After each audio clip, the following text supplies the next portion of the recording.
Let me start this episode of the podcast by asking you a question. And that question is, what is your website for? Is it just brochureware, so somewhere where someone can learn more about your business, or are you aiming it to be something more such as a lead generation machine?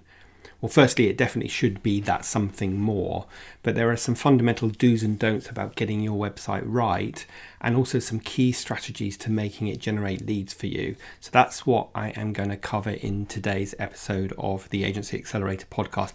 Now, this is a super action-packed episode, and I'm going to be covering a lot of bases, so go and grab yourself a pen and paper, or if you're like me, you're remarkable, to take notes so that you can leave with an action plan from this episode. But without further ado, let's get on with today's show. Accelerate your agency's profitable growth with tools, tips, and value-added interviews with your host, agency owner and coach, Rob DaCosta. So the first thing I want to talk about is making sure that your website isn't full of we. Yes, you heard me right. Making sure your website isn't full of we.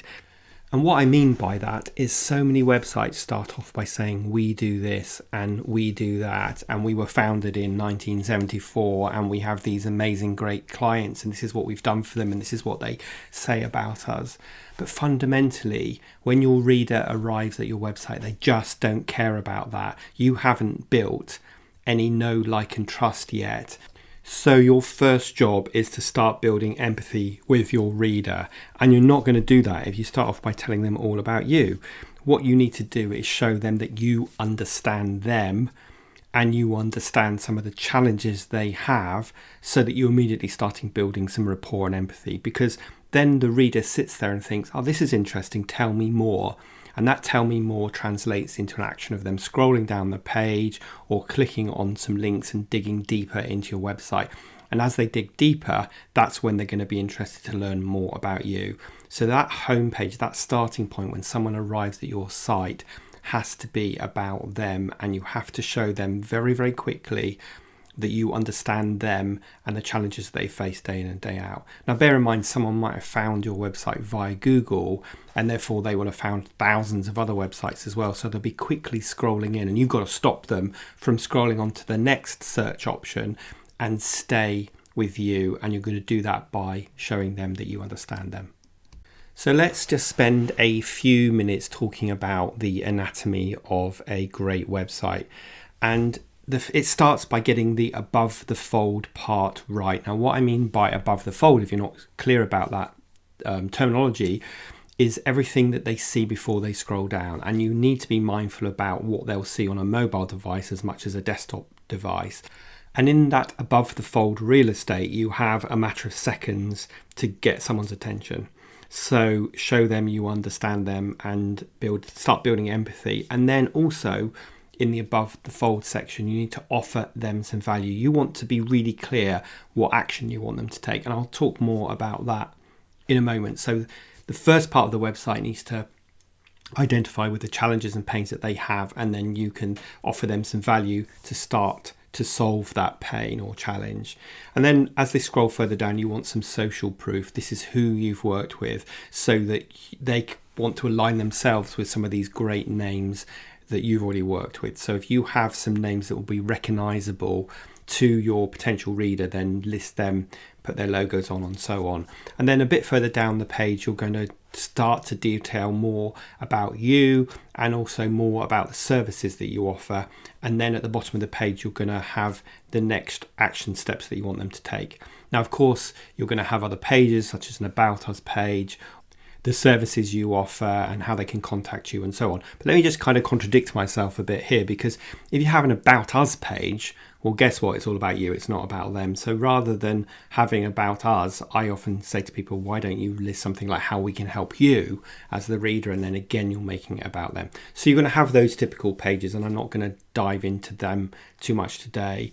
What I really want to focus on is how you're going to generate leads from your website. So if you get that initial homepage design right, then it's going to make your website sticky, and someone's going to want to learn more and read on and click on other links as well. So those are the key kind of anatomies that you want to focus on your homepage. The next thing you need to think about is how you are going to drive traffic to your website, because it actually doesn't matter whether you have an amazing website or a terrible website. If you're not driving traffic, then no one's going to see it anyway. So having a great website is one part of the journey, but of course the other part is driving your ideal target customer to your website. And obviously you want to make sure that you have optimized it for all the search terms that your ideal target customer will type into Google. You might invest in some SEO services so that you are driving that traffic, and I would highly recommend people at least have an SEO specialist look at your website to make sure it's optimized, even if you're not working with them on an ongoing basis. You may also choose to run some ads, whether that be Facebook or Google or YouTube ads, to drive traffic to your website. You're going to use social media, so when you're posting on your social media platforms, make sure that you are driving traffic back to your website, because you want people to take action. A really important point here that I've talked about many times is remember that your ultimate goal with your website is to generate leads. And the way you're going to generate leads is by getting people to sign up to your email list, and then you're going to nurture them through your list. And one of the key reasons for doing this is because you own all of those names on your list. Whereas if you're just relying on social media to generate leads and drive traffic to your website, you need to remember that you don't own those social media contacts. You're renting them, if you like, and they can be taken away from you at any time. And I've told the story before about a client who had, I don't know what it was, 10,000 followers on Instagram, and then their account got hacked. And so Instagram's policy was to shut them down and to say, create a new account. And of course, recently Donald Trump had, I think, about 90 million followers on Twitter, and then he had his account closed down and he immediately lost those 90 million followers. Now, if he'd been smart enough to try and encourage them to join his mailing list, then he'd have been in control of that list. So social media is a fantastic platform. You want to drive traffic from all your different channels where your target audience hangs out, drive them to your website, get them to take action when they get to your website, which will mean giving you their email address so you can then continue to nurture them through your email list. Now, another way to drive traffic back to your website is through partnerships. So it could be that you are a guest on a podcast like this, or it could be that you're writing a guest blog for someone, or it could be that you've got some kind of agreed freebie swap with somebody. But if you have partners that are targeting the same audience with you but with a different offer, then that is your ideal partner. And if that partner happens to have a much bigger audience than you, then they're even more of an ideal partner. So if you can get them to put you in front of their audience by offering their audience some value, such as being a great guest on the podcast and actually teaching something of value, then that's how you will drive traffic back to your website. And then when they get to your website, of course, because you've got the design of it right, you're going to be really clear about what next step you want them to take. So that's just a few ideas in a really quick nutshell to give you some thoughts around how you can drive traffic to your website. And of course, you want to be doing all of these things, and you want to be doing them on a continual basis. Everything I talk about and every solid marketing platform takes time, and you have to be committed to doing it on a regular basis if you want to see results. And there are very few kind of get rich quick schemes where you just do a little bit of marketing and suddenly you're going to get loads of leads. It just doesn't work like that, despite what some people might try and lead you to believe. Now, in episode 79 of the podcast, just a few episodes ago, I talked about how to create a lead magnet to generate new subscribers to your list. So I'm not going to go into that in too much detail because you can go back and listen to that episode. But obviously, one of the key ways that you are going to convert website visitors into leads and then convert those leads into prospects and clients is by having a piece of killer content, a lead magnet, which I'll talk more about in a moment, that you can offer your audience on your website in return for them giving you their email address, which then goes into your email automation system, and you nurture them through that. So there are 4 stages you want to focus on with your website. First of all, driving traffic to your website. Second of all, once they're there, build empathy with your reader so that they want to stay on your website and learn more. Then number 3, you're going to offer them a piece of killer content, a lead magnet that they're going to download, and then that puts them in your email list. So then the 4th stage is to nurture them through your email list so that you can convert them into a prospect and then a client. Now, talking of understanding the conversion process for you, I have a really good tool called a timed conversion tool. I'm going to put a link in the show notes and you can grab a copy of this. And this will basically help you analyze how long it takes a lead coming into your world, i.e. someone who's just found about you, visited your website, downloaded something, and you nurture them to the point of them becoming a client. So what is that time to conversion? And you'll often be surprised at how long it takes. I've done this work for myself, and it takes on average about 12 months for someone learning about me to buying from me. And it's really useful to know what that time to conversion is for you so that you can make sure that you have nurturing content to help move people along that buyer's journey. So I'm going to put a link in the show notes to a time to conversion tool that you can download and do some analysis and work out what that length of time is for you, so you can make sure you have a really good marketing content that will nurture people along the sales funnel. So let's just focus on the 3rd point I mentioned in that 4-step process, which is producing a piece of killer content. Now, if you really know your audience and you've done your work on defining your customer avatar or your customer persona, again, I'm going to put a link to my ebook on that. So if you haven't done that, go grab a copy of it and go and create your customer avatar, because it will be really helpful. And you will understand the pains that they suffer from, the challenges they have. So that piece of killer content, that lead magnet you're going to create and you're going to promote it on the above the fold part of your website, is going to address one of the core pain points that they have. And so you're going to create this ebook, this guide, this cheat sheet, this top tips, this video training, whatever is something that your audience is going to digest and something that you feel comfortable creating. That's your piece of killer content. Now, let me dispel 2 myths at this stage. First of all, you only need one piece of great killer content. When I created my website, I created loads and loads of pieces of killer content, ebooks and guides that you can download. In fact, if you go on my website, you'll see there's probably 20 different things that you can download. But you don't need 20 things, you need one piece of content. So that's myth number 1. And like I said, if you understand your audience, then this piece of content will address one of their core pain points. And the second myth I want to dispel is that it doesn't have to be long.